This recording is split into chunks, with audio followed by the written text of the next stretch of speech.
Assalamualaikum warahmatullahi wabarakatuh. Waalaikumsalam warahmatullahi wabarakatuh. Apa kabar? Alhamdulillah baik. Selamat datang di rumahku nih.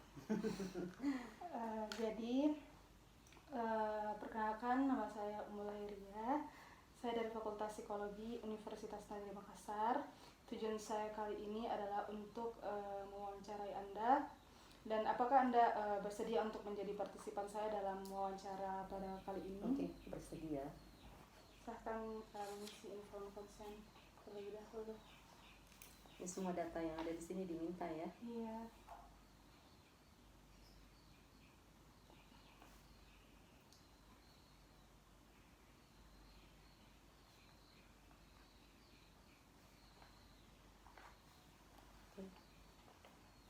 Saya ucapkan terima kasih atas kesediaannya.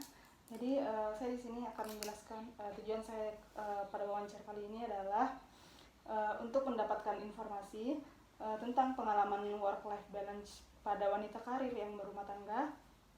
Spesifiknya itu wawancara ini itu bertujuan untuk menggali informasi lebih dalam terkait work-life balance, seperti dampak apa yang ditimbulkan dan apa penyebab work-life balance itu tidak seimbang, dan bagaimana cara wanita karir mengatasi work-life yang tidak seimbang. Nah, di sini saya mengambil Anda untuk menjadi partisipan saya karena Anda memasuki kriteria dari karakteristik interviewee pada wawancara saya kali ini.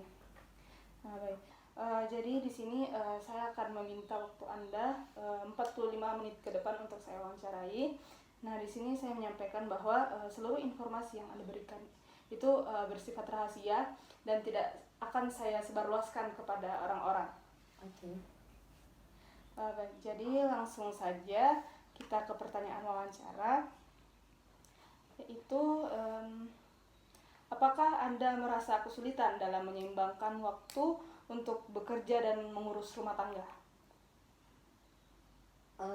Tentang kesulitan tentu saja ada, karena pasti semua pekerjaan itu membutuhkan waktu, butuh komitmen, dan membagi waktu adalah hal yang paling sulit untuk dilakukan. Tapi karena pekerjaan saya dosen, pekerjaannya cukup fleksibel waktunya, jadi kita bisa mengatur waktu lebih baik di antara pekerjaan dengan rumah tangga. Baik, jadi Anda tidak merasa kesulitan untuk kedua hal tersebut? Ada waktu-waktu tertentu di mana pekerjaan itu menjadi sangat banyak, misalnya pada saat ada ujian, itu kan memeriksa butuh waktu, dan atau pada saat menjelang wisuda itu banyak sekali ujian skripsi, ujian magister yang harus kami lakukan, sehingga itu lebih menyita waktu daripada hari-hari biasanya. Tapi kalau yang hari biasa itu hampir tidak ada masalah sih sebetulnya. Oke. Selanjutnya, bagaimana cara Anda untuk mengatasi kesulitan dalam membagi waktu itu untuk bekerja dan mengurus rumah tangga? Yang paling penting dalam bekerja dan mengurus rumah tangga tentu saja adalah prioritas. Jika kita di kantor, maka prioritas kita adalah menyelesaikan pekerjaan di kantor dan usahakan itu selesai, tidak dibawa pulang. Demikian pula kalau kita di rumah, kita maksimalkan waktu kita untuk mengurus rumah tangga. Adapun jika ada pekerjaan kantor yang terpaksa kita bawa pulang, itu kita selesaikan pada saat pekerjaan rumah itu sudah diselesaikan. Jadi diupayakan supaya masalah di rumah tidak dibawa ke kantor, kemudian masalah di kantor juga kita minimalkan untuk tidak kita bawa pulang. Walaupun sebetulnya ada masa-masa tertentu yang tadi saya sudah sebutkan, misalnya pada saat ada ujian, itu kan membawa pekerjaan mahasiswa, misalnya memeriksa 200 mahasiswa, 300 mahasiswa, itu sulit untuk kita selesaikan di kantor, otomatis kan kita bawa pulang. Tapi itu kita lakukan ya setelah misalnya selesai menyelesaikan tugas di rumah. Jadi menurut Anda memprioritaskan hal yang lebih penting itu sebaiknya tidak usah dibawa ke rumah ya, seperti itu. Iya, jadi kalau waktu sih, pembagian waktu. Jadi kalau lagi di rumah ya kita adalah ibu, kita adalah istri, jadi mesti diselesaikan tugas kita sebagai istri, sebagai ibu. Nah, kalau di kantor ya tentu saja kita selesaikan pekerjaan kantor. Dalam hal tersebut, apakah Anda merasa bahwa hal pekerjaan di rumah itu lebih sulit daripada pekerjaan Anda di kantor? Pekerjaan di rumah itu terus terang jumlahnya banyak sekali. Jadi mulai bangun tidur sampai tidur lagi itu banyak sekali jenisnya. Jadi memang pekerjaan rumah itu tidak ada habisnya. Ya, dan tidak bisa kita hindari karena setiap saat kan bisa saja ada kejadian atau ada acara-acara tertentu yang menuntut kita lebih memberikan waktu. Jadi kalau dibilang mana yang lebih berat, ya dua-duanya berat sih, karena kita harus memberikan yang terbaik, memberikan waktu terbaik untuk di rumah, waktu terbaik untuk di kantor. Apakah Anda itu dapat membagi waktu secara merata untuk mengurus keluarga dan urusan pekerjaan? Merata dalam arti sekian jam itu saya rasa tidak, karena merata di sini maksudnya adalah kualitasnya. Jadi misalnya bisa saja kita waktunya di rumah lebih pendek karena ada kegiatan kantor yang sementara panjang gitu ya, sedang sibuk-sibuknya, tapi kualitas. Jadi kalau misalnya kita di rumah ya kualitasnya ya yang diperbaiki. Jadi misalnya lagi mengurus anak misalnya ya kualitasnya kita perbaiki, kita betul-betul mendampingi. Jadi pada saat anak-anak tiba di rumah, kita juga sudah siap untuk mendengarkan apa masalah anak-anak, kemudian membantu kesulitan apa yang dialami, entah dalam belajar dan seterusnya. Jadi intinya kita komitmen lah, pada saat kita ada di rumah kita siap melayani anak, melayani suami, apapun mereka punya kebutuhan, ya makannya, minumnya. Kalau anak-anak sudah sekolah kan mendampingi, mengerjakan tugasnya. Bagaimana ketika Anda sibuk? Anda tadi mengatakan bahwa Anda harus menjaga kualitas antara rumah tangga itu. Nah, bagaimana ketika Anda sibuk dan Anda harus mempertahankan kualitas tersebut? Bagaimana cara Anda untuk melakukan hal tersebut seperti yang tadi dijelaskan? Jadi ada waktu-waktu tertentu kalau dosen ya. Jadi ada waktu-waktu tertentu itu memang kegiatan banyak sekali. Nah biasanya sebelum hari hanya itu kita sudah persiapkan memang. Jadi anggaplah ada pekerjaan rumah, ada pekerjaan di kantor. Nah ketika kita sudah tahu bahwa minggu depan pekerjaan di kantor ini akan sangat banyak, maka pekerjaan di rumah itu sudah kita persiapkan. Anggaplah saya misalnya mesti menyiapkan bekal anak ke sekolah ya. Kan saya selalu membiasakan anak-anak itu sarapan, kemudian dia bawa bekal ke sekolah. Nah ketika saya sibuk, itu kan saya sudah tahu kira-kira pekan depan ini jadwal saya apa di kampus. Jadi sepekan sebelumnya saya sudah cicil. Jadi misalnya pakaiannya anak-anak saya sudah atur Senin sampai Jumat, makanannya saya sudah siapkan di freezer ya, makanan apa yang dia mesti makan selama ini. Jadi kita cicil. Jadi pada saat misalnya kita mesti lebih banyak waktu di kantor, itu sudah siap apa-apa yang kita yang harus kita lakukan di rumah itu sudah kita antisipasi sebelumnya. Walaupun misalnya itu tentu saja harus ada dukungan juga sih dari keluarga. Jadi saya biasanya sudah menyampaikan pada suami bahwa pekan depan misalnya saya ada jadwal ini mungkin selama sepekan saya mesti banyak waktunya di kantor, mohon dimaklumi, mungkin saya pulang lebih lambat daripada biasanya. Anak-anak juga saya sampaikan begitu. Itu saja saya rasa. Jadi komunikasi lah dengan pasangan, komunikasi dengan anak, saya rasa itu yang paling dibutuhkan. Kemudian itu tadi mengantisipasi sebelumnya apa kebutuhannya mereka. Apakah Anda pernah merasa terbebani dalam melakukan hal tersebut? Terbebani tidak, karena kita kalau saya pribadi sih menganggap bahwa menjadi ibu dan menjadi istri itu adalah ibadah ya, ibadah terpanjang. Jadi motivasinya kan kalau agama kita insya Allah tidak ada beban ya. Demikian pula pekerjaan, sekali kita menerima pekerjaan kan menjadi tanggung jawab untuk menyelesaikannya. Hanya masalah adalah beban di saya tidak, tetapi kadang saya merasa bersalah kalau misalnya ada ada tugas yang tidak terselesaikan sih, karena kalau sama-sama lagi tinggi-tingginya kebutuhannya di rumah, tinggi kebutuhan waktu juga di kantor, itu saja sebetulnya. Kalau beban tidak, karena kalau kita sudah atur dengan baik bisa. Jadi saya misalnya kalau sebelum berangkat kan anak-anak disiapkan, mereka sudah ke sekolah, saya siap ke kantor, itu nanti makan siangnya apanya kan saya sudah siapkan.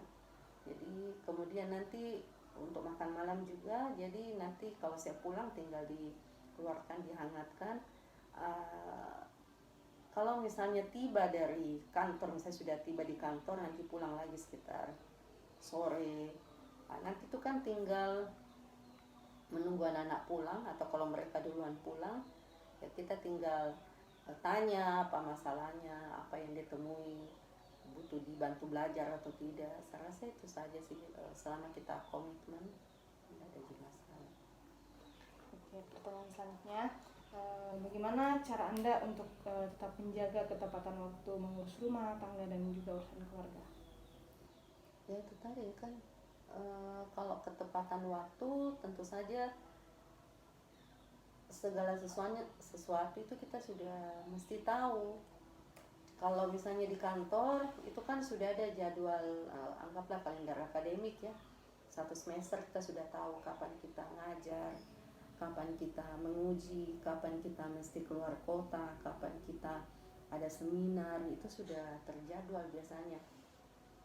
Kalau di rumah kan tidak ada habisnya pekerjaannya, jadi tinggal itu tadi komunikasi.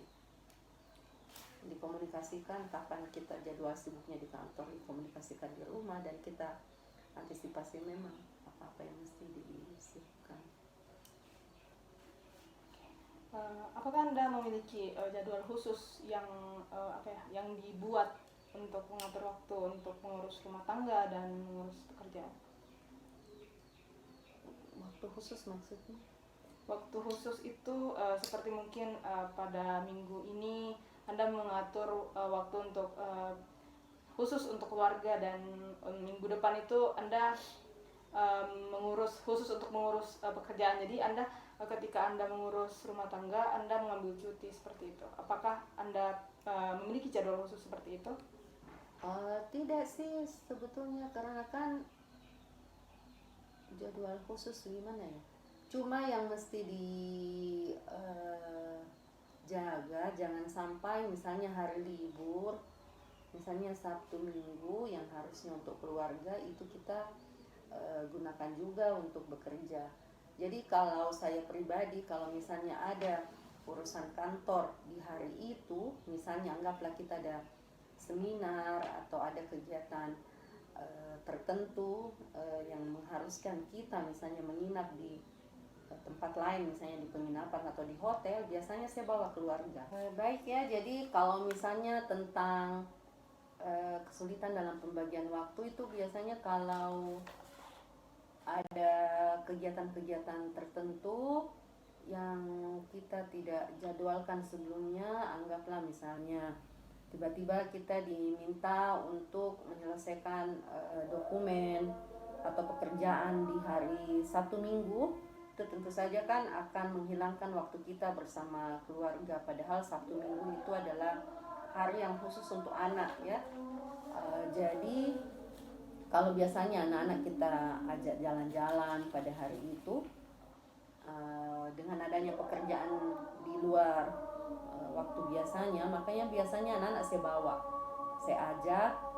Kalau misalnya menginap di hotel, ya saya ajak dia juga menginap di hotel, dan itu tidak memberatkan bagi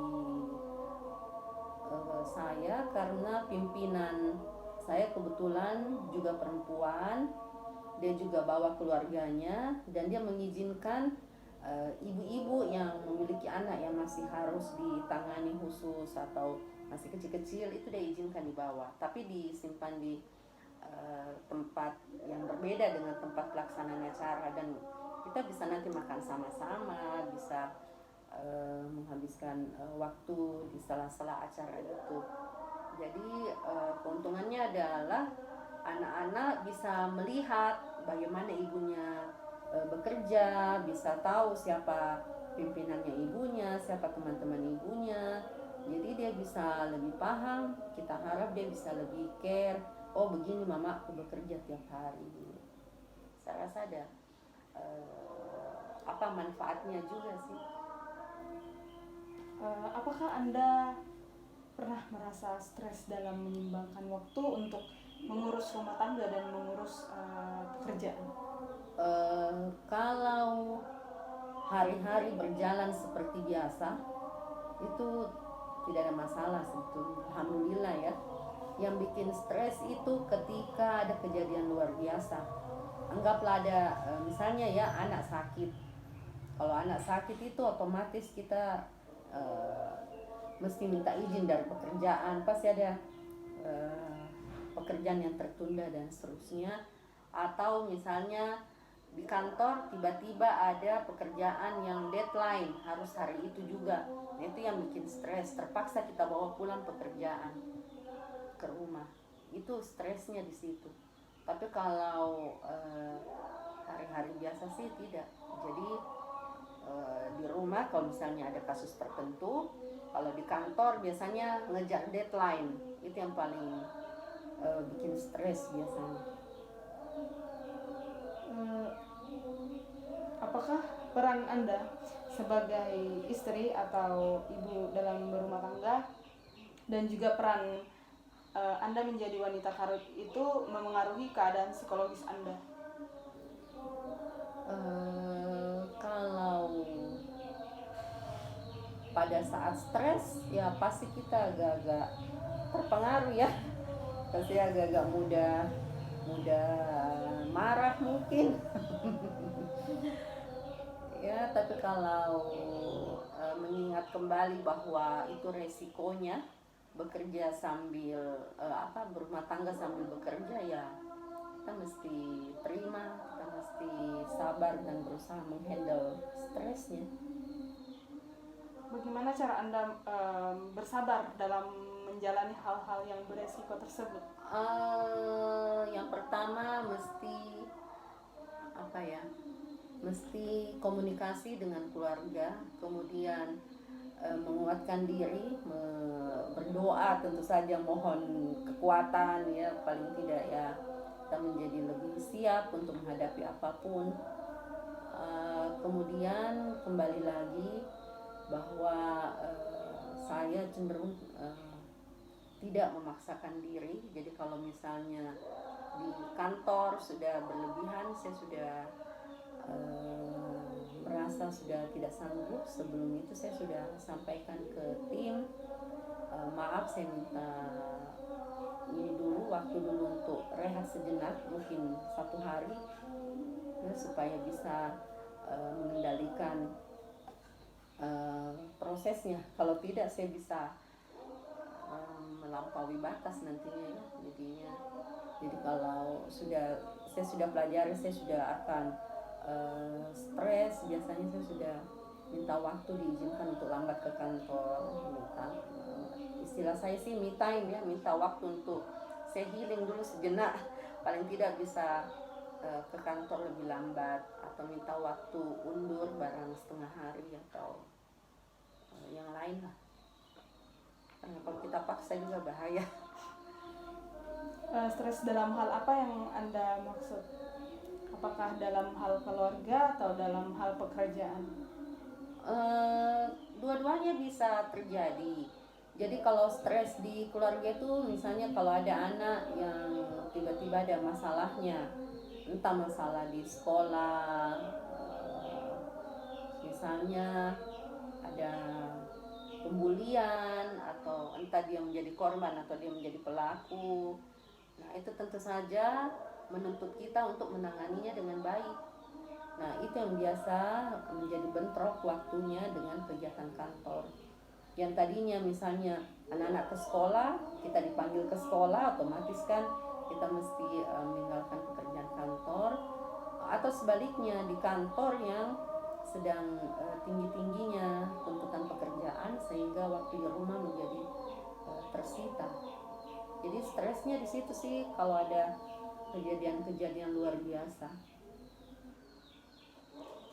Dampak apa yang ditimbulkan oleh ketidakseimbangan antara mengatur waktu untuk bekerja dan mengurus rumah tangga terhadap keadaan psikologis Anda? Dampaknya kalau saya tidak handle, dua-dua gagal. Kalau saya tidak antisipasi di awal, biasanya masalah di rumah tidak selesai karena saya misalnya menjadi tidak komunikatif dengan anak-anak maupun pasangan. Dan jadi tekanan pekerjaan di kantor sekaligus tekanan keadaan di rumah itu memang mesti kita handle baik-baik, karena kalau tidak anak-anak bisa jadi korban. Orang biasa bilang kalau kita tidak tenang, tidak bahagia, bagaimana bisa kita menangani anak-anak dengan baik ya. Jadi memang ketika kita sudah merasa sangat lelah atau butuh bantuan, kita mesti komunikasikan dengan pasangan. Kita sampaikan, ini saya lagi banyak sekali pekerjaan, bisa nggak saya dibantu dulu untuk tangani masalah ini. Kita intinya komunikasi dengan pasangan. Di samping minta pengertiannya karena kita lagi sibuk atau ada tekanan pekerjaan, kita juga kalau mungkin kan yang minta bantuannya. Kalau saya kebetulan sama-sama dosen ya, jadi kalau misalnya pekerjaan saya lagi banyak sekali ya, dia mungkin bantu untuk mengetik atau bantu untuk mencari literatur, atau sebaliknya kalau saya lagi lowong dia yang lagi sibuk ya saya bantu. Mesti saling bantu sih sebetulnya. Anak-anak juga begitu. Kalau misalnya kalau saya di rumah, anak-anak kan sudah mulai besar ya, jadi sudah mulai saya kasih tanggung jawab. Jadi tidak semua beban pekerjaan rumah itu saya selesaikan sendiri. Jadi mereka saya sudah minta untuk mengurus pakaiannya, kemudian mengurus kamarnya. Itu lumayan meringankan beban ya, jadi supaya kita tidak stres sendirian di rumah.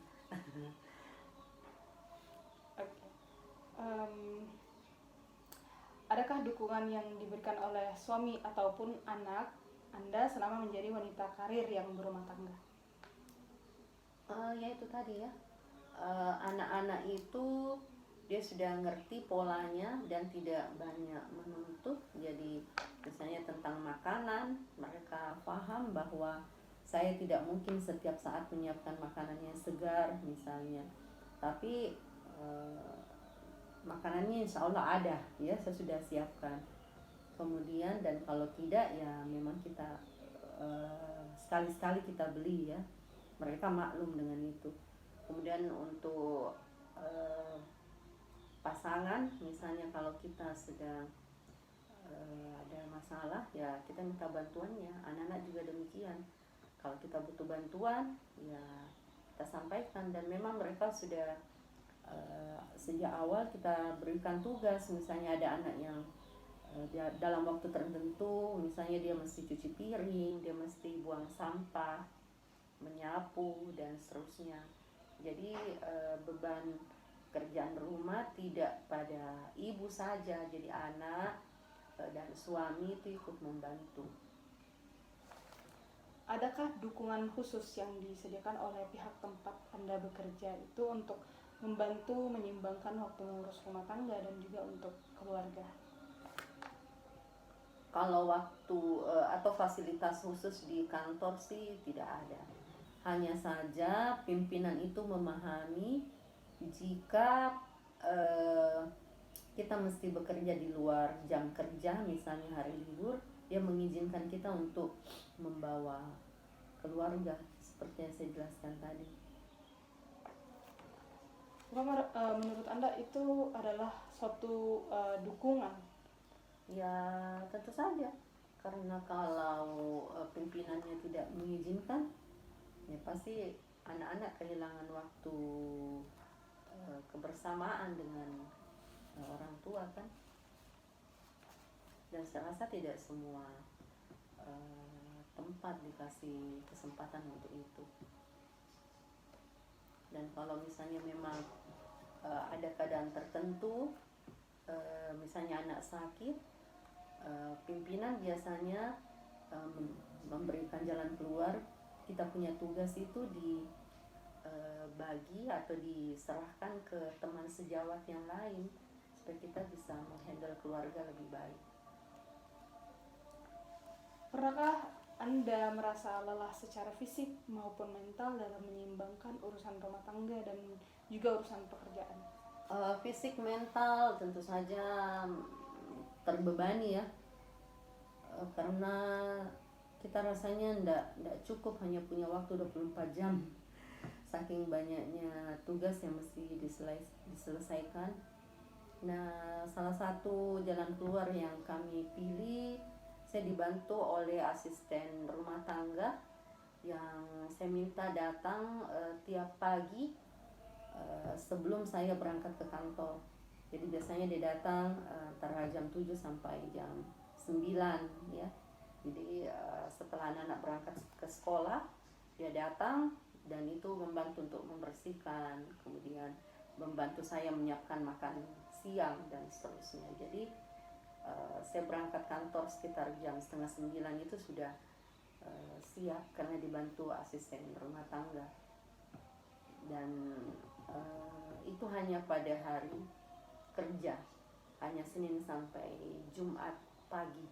Kalau Sabtu Ahad biasanya dia tidak datang. Biasanya itu justru kita pakai untuk keluarga. Jadi semua anggota keluarga itu ikut kerja bakti lah ceritanya.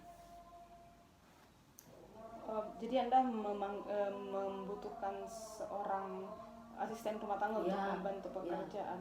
Ya. Dan ini juga kalau misalnya pekerjaan yang menyita waktu banyak, biasanya saya sudah tidak lakukan. Misalnya menyetrika, itu saya bawa ke laundry karena sudah tidak cukup waktu ya. Jadi saya lebih memilih melakukan kegiatan-kegiatan berkualitas ya, daripada menghabiskan waktu misalnya untuk menyetrika, itu lama sekali. Seberapa penting dukungan yang diberikan oleh suami atau anak Anda untuk membantu Anda menyimbangkan waktu mengurus keluarga dan pekerjaan?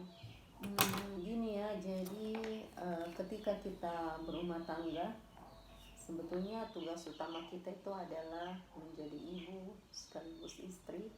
Jadi ketika suami tidak mendukung, tidak meridoi, ya tugas kantor sebetulnya tidak bisa kita jalankan. Karena tugas utama kalau saya pribadi ya tentu saja adalah tugas sebagai ibu dan istri. Jadi kalau itu tidak ada, maka tidak ada dukungan keluarga, maka pekerjaan kantor otomatis tidak bisa terlaksana. Selanjutnya, apakah dukungan yang Anda dapatkan dari suami atau anak Anda itu dapat membuat Anda tetap menjaga performa dalam menyeimbangkan waktu untuk mengurus keluarga dan juga pekerjaan? Tentu saja. Kebetulan suami saya dosen, dia mengerti bahwa ada waktu-waktu tertentu dosen itu butuh waktu lebih banyak. Jadi kalau saya misalnya pulang lebih lama, jam 8 atau jam 9 malam, mesti tetap bekerja di kantor, di kampus, ya dia membantu menghandle anak-anak di rumah. Jadi dukungan pasangan itu paling penting, kalau tidak nggak bisa jalan itu. Dan itu tadi ya, komunikasi. Jadi kita mesti tunjukkan bahwa kita sudah berusaha untuk menjadi istri dan ibu yang terbaik, dan jika kita butuh bantuan, dia pasti akan dengan senang hati membantu, karena dia tahu kita sungguh-sungguh kan. Kalau kita kalah sih ya itu lain lain ceritanya. Berarti menurut Anda dukungan dari suami itu sangat penting? Ya, itu yang pertama. Dan komunikasi. Saat kita butuh bantuan, bilang saya butuh bantuan. Saat kita tidak bisa diganggu dulu karena lagi deadline, ya kita bilang bahwa saya lagi deadline. Nanti 1 jam atau 2 jam kemudian, kalau sudah terkirim, ya baru kita kerja yang lain. Selanjutnya, apakah dukungan yang Anda dapatkan dari suami atau anak itu dapat membuat Anda tetap menjaga performa dalam menyeimbangkan waktu untuk mengurus keluarga dan juga pekerjaan? Ya, alhamdulillah sih. Kalau dari kantor misalnya, alhamdulillah saya misalnya bisa naik pangkat tepat waktu, bisa mengerjakan tugas dengan baik. Jadi performa di kantor tidak terganggu oleh kegiatan rumah tangga. Ya karena itu tadi dibantu. Jadi ada saat-saat tertentu memang kita mesti dibantu ya, oleh pasangan, oleh anak-anak. Oke, pertanyaan selanjutnya, apakah Anda merasa puas selama menjadi wanita karir yang juga berumah tangga? Dibilang puas sepenuhnya tidak sih. Pasti kita merasa ada waktu-waktu tertentu yang tidak maksimal kita gunakan untuk keluarga, tapi kita minta, kalau kita jelaskan ke anak, ke suami dengan baik, bahwa minta maaf ada waktu-waktu yang terbuang, dan biasanya itu menjadi lebih ringan lah. Karena kalau kita tidak sampaikan, kita tidak minta pengertiannya, bisa menjadi beban untuk kita sendiri dan bisa jadi penyakit nantinya ya, bahkan bisa jadi pemicu pertengkaran misalnya. Jadi menurut Anda selama menjadi wanita karir itu dan juga berumah tangga, Anda merasa bahwa waktu Anda itu banyak tersita untuk keluarga? Tersita oleh keduanya sih. Yang saya kadang rasakan justru me time yang kurang.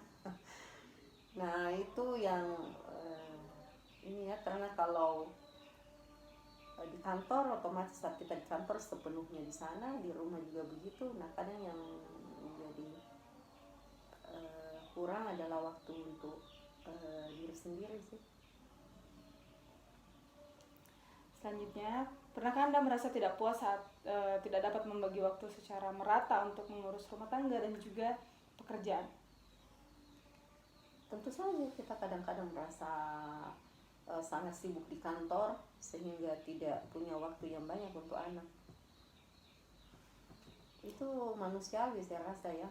Semaksimal mungkin kita sudah lakukan antisipasi untuk melakukan semuanya dengan baik, menyeimbangkan antara kegiatan rumah dengan kantor, tapi pasti ada saat-saat tertentu kita harus mengorbankan waktu kita untuk keluarga karena tuntutan pekerjaan yang kadang tidak bisa dihindari.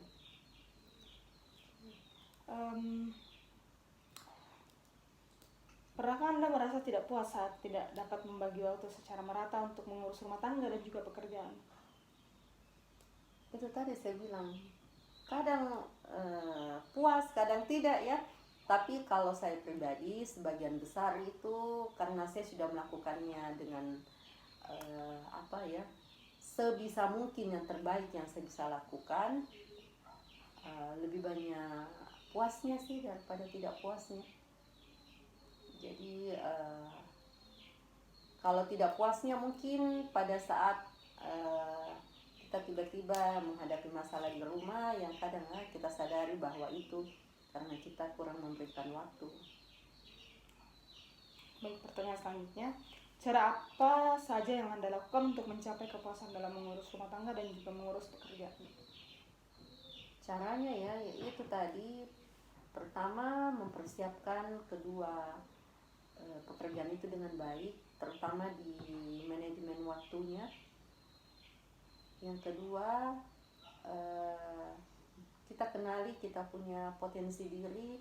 Kalau memang ada pekerjaan tertentu yang sudah sangat menyita waktu dan kita tidak sanggup lagi, kita minta bantuan. Kalau seperti tadi saya bilang, minta bantuan asisten rumah tangga untuk pekerjaan. Hal-hal apa saja yang dapat membuat Anda puas selama menjadi wanita karir yang juga berumah tangga? Hal-hal yang membuat saya puas, yang pertama, jika apa yang kita rencanakan terlaksana dengan baik, kemudian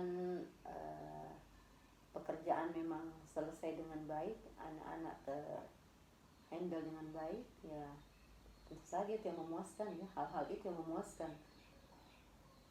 Hal-hal tersebut ya yang dapat memuaskan. Jadi misalnya prestasi di kantor oke gitu ya, kita bisa naik pangkat tepat waktu, mencapai penghargaan apa gitu. Di rumah juga semua pekerjaan bisa kita lakukan dengan baik. Pertanyaan selanjutnya, bagaimana Anda menghadapi perasaan kurang puas saat urusan pekerjaan itu membutuhkan lebih banyak waktu dan energi daripada yang Anda inginkan? Bagaimana Anda menghadapi perasaan kurang puas saat urusan pekerjaan itu membutuhkan lebih banyak waktu atau energi daripada hal yang Anda ingin lakukan? Kalau saya itu suka menilai diri saya secara teratur ya, jadi seperti introspeksi diri. Jadi kalau ada sesuatu yang tidak seperti yang saya harap, saya cari penyebabnya apa. Jika penyebabnya di saya cari dalam hal apa, saya coba perbaiki. Kalau itu karena misalnya komunikasi saya dengan suami yang kurang baik, ya saya bicarakan. Atau karena komunikasi saya dengan anak yang tidak berjalan baik, ya saya bicarakan juga. Jadi kalau ada masalah, saya merenung dulu kira-kira salahnya di mana, baru kemudian cari solusi-solusinya. Saya biasanya begitu. Solusi apa yang pernah Anda lakukan untuk menyelesaikan hal tersebut? Pernah ada masalah di anak ya, itu karena saya kurang memberikan waktu pendampingan, karena kan tidak tiap anak sama ya. Jadi ada anak saya yang tidak bisa dipaksakan untuk belajar, dan saya tetap paksakan, justru dia menjadi stres ya. Kemudian kita coba merenung, berpikir apa sih masalahnya, kemudian strateginya kita ubah. Kita cari cara belajar yang menyenangkan untuk dia, pelan-pelan, tidak langsung dipaksa gitu ya, tapi sambil bermain, sambil kita bercerita, dia juga belajar. Mungkin seperti itu. Selanjutnya, bagaimana cara Anda mengatasi perasaan kurang puas saat Anda tidak dapat memberi waktu yang cukup untuk mengurus keluarga Anda? Mengatasinya tentu saja kita kadang kompensasi ya. Kita rasanya mau membayar itu. Jadi biasanya kalau seperti itu ya kembali lagi, kalau pulang ke rumah kita bicarakan dengan anak-anak, kita sampaikan mohon maaf, saya sudah meninggalkan beberapa hal yang mesti kita lakukan sama-sama dengan anak, dengan keluarga. Setelah minta maaf, ya kita coba cari kegiatan apa yang bisa kita lakukan untuk menebusnya. Okay. Walaupun mungkin tidak sepenuhnya ya, tapi paling tidak tidak menjadi bom waktu nantinya. Pertanyaan terakhir yaitu bagaimana cara Anda mengatasi perasaan kurang puas saat Anda tidak dapat memberi waktu yang cukup untuk pekerjaan Anda? Kalau mengatasi rasa tidak puas untuk pekerjaan yang kita lakukan sendiri, ya itu tadi, kita mencari tahu salahnya di mana. Misalnya ya, kalau dosen itu kan ada kewajibannya ya melakukan pendidikan, penelitian, pengabdian. Jadi kalau sudah mengajar, biasanya kan anak-anak kita tanya, ngerti ndak, paham ndak, kekurangannya saya apa. Kalau ada disampaikan, ya itu yang kita coba tingkatkan. Jadi intinya sih kita terbuka ya. Jadi misalnya ke mahasiswa kita tanya kira-kira materi apa yang tidak dimengerti, ya kita ndak usah malu untuk menggali informasi itu, dan kita coba tingkatkan. Kita punya potensi ya, belajar lagi, bekerja lagi lebih giat. Itu saja sih intinya, kita terbuka untuk menerima kritiknya orang, untuk menghadapi kenyataan bahwa saya sudah mengalami masalah ya. Karena kalau kita tidak terima kenyataan bahwa ada masalah, kita tidak bisa mengatasi. Setelah itu kita komunikasikan dengan orang-orang terdekat kita. Kalau di rumah ya tentu saja dengan suami, dengan anak. Kalau di kantor ya tentu saja dengan pimpinan. Kalau misalnya dia tidak puas, ya kita sampaikan, tolong Bu, diperjelas masalahnya di mana, yang Ibu tidak puas di mana. Jangan sampai saya salah paham apa yang Ibu maksud ya. Intinya sih kita terbuka, kemudian kita komunikasi, dan kita mau memperbaiki diri. Itu saja saya kira. Baik, jadi sudah terjawab semua pertanyaan dari wawancara kali ini. Apakah terdapat pertanyaan dalam wawancara kali ini? Ini disusun untuk apa sebetulnya? Ini disusun dalam hal untuk menyelesaikan tugas penelitian wawancara, metode wawancara. Gitu ya. Jadi saya ucapkan terima kasih banyak atas partisipasi dalam kegiatan wawancara kali ini. Saya ucapkan kembali bahwa segala informasi yang Anda berikan itu bersifat rahasia. Saya tidak akan menyebarluaskan, dan informasi yang Anda berikan sebagai inform konsennya juga saya tidak akan menyebarluaskan hal tersebut. Saya ucapkan terima kasih banyak atas partisipasinya. Semoga keluarga Anda dapat bahagia terus. Amin. Amin, amin. Sama-sama ya. Terima kasih banyak. Oke, assalamualaikum. Assalamualaikum warahmatullahi wabarakatuh.